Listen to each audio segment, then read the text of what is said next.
সাহসী বাঘিনী এবার হাতে মশাল তুলে নিল নিজের স্বামীকে রক্ষা করার জন্য। হ্যাঁ বন্ধুরা, ভিডিওতে লাইক দিয়ে দেখতে থাকুন। গহীন জঙ্গলে অনির্বাণকে তন্ন তন্ন করে খোঁজার জন্য অবশেষে সেই মন্দির থেকে যখন রাই জ্বলন্ত মশাল নিয়ে বাঘিনী রূপ ধারণ করলো, ঠিক সেই সময় সেখানকার বাসিন্দারা রাইকে দেখে চমকে ওঠে এবং বলতে থাকে যে এ তো সাক্ষাৎ দুর্গা রূপ ধারণ করেছে, এইবার তো ওকে কোনো মতেই আর আটকানো যাবে না। ঠিক সেই সময় সেখানকার বাসিন্দারা বলতে থাকে যে আরে দাঁড়িয়ে দেখছো কি, মেয়েটাকে থামাও কেউ, কারণ এই গহীন জঙ্গলের মধ্যে ও যদি একবার হাতে মশাল নিয়ে ঢুকে পড়ে ওর স্বামীকে রক্ষা করার জন্য, তাহলে আর ওকেও কেউ জীবিত অবস্থায় ফিরিয়ে আনতে পারবে না। কেন বুঝতে চাইছেন এই মেয়েটা? ঠিক সেই সময় সেখানকার মহিলা বাসিন্দারা বলতে থাকে যে এখন আর ওর মাথায় যে ভূত চেপে গিয়েছে, সেই ভূত আর কোনো মতে আমরা নামাতে পারবো না। এখন আর কোনো মতে ওর সামনে আমরা হাজার কিছু বলেও ওকে থামাতে পারবো না, কারণ এটা হলো গিয়ে একজন স্ত্রীর প্রতিজ্ঞা ওর স্বামীকে রক্ষা করার জন্য। তাই যে যতই চেষ্টা করুক না কেন, তার স্বামীকে যে সে যত পর্যন্ত না খুঁজে বার করতে পারছে ততক্ষণ পর্যন্ত সে কোনো মতেই থামবে না।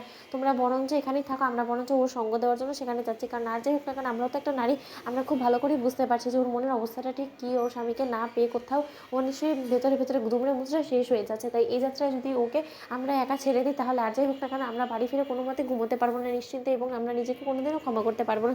সবসময় আমাদের মধ্যে একটা অপরাধবোধ কাজ করবে। তার থেকে বরঞ্চ বেটার যে আমরা ওর সঙ্গে, যে তোমাদের যদি যাওয়ার হয় তোমরা বরঞ্চ বাড়ি ফিরে যাও। ঠিক সেই সময় এলাকাবাসী থেকে শুরু করে সকলেই যখন রায়ের সঙ্গ দিয়ে গোটা জঙ্গলে হাতে মশাল নিয়ে রাইকে সঙ্গ দেওয়ার জন্য রাইয়ের স্বামীকে তন্ন তন্ন করে খুঁজে, কিন্তু তার শর্ত কোনো মতে অনির্বাণকে কোথাও রাই খুঁজে না পেয়ে এক পর্যায়ে রাই ভেঙে পড়ে এবং বলতে থাকে যে আচ্ছা, আমি তো চাইলে অনির্বাণকে কল করতে পারি। ঠিক সেই সময় সেখানকার এলাকাবাসীরা বলতে থাকে যে এখানে কোনো রকম কোনো নেটওয়ার্ক থেকে শুরু করে কোনো কিছুই এখানে কাজে আসবে না।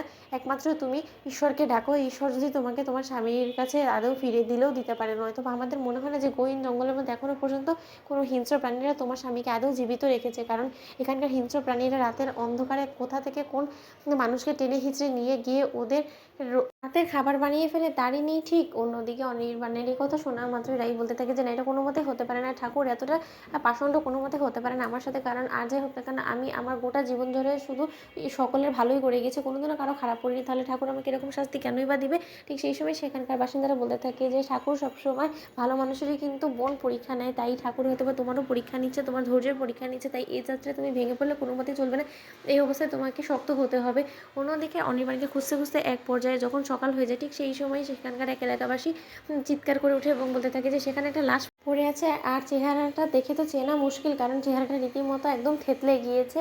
কিন্তু কেন জানি না আমার মনে হচ্ছে যে পরনে যে কাপড়গুলো দেখানো হয়েছিল, এই মেয়েটা আমাদেরকে ফোনে দেখিয়েছিল, অবিকল সেই মানুষটা এখানে পড়ে আছে, তোমরা শীঘ্রই এখানে আসো। ঠিক সেই সময় রাইকে নিয়ে যখন সেই এলাকাবাসীরা সেখানে যায়, সেই ঘটনাস্থলে যখন মুখ থেতলে যাওয়া সেই লাশটাকে তারা দেখতে পায়, তখন সকলে মিলে বলতে থাকে যে দেখো তো বোন, এই সেই মানুষটা কিনা। তো বন্ধুরা, ভিডিওটি ভালো লেগে থাকলে লাইক, শেয়ার, সাবস্ক্রাইব করতে ভুলো না।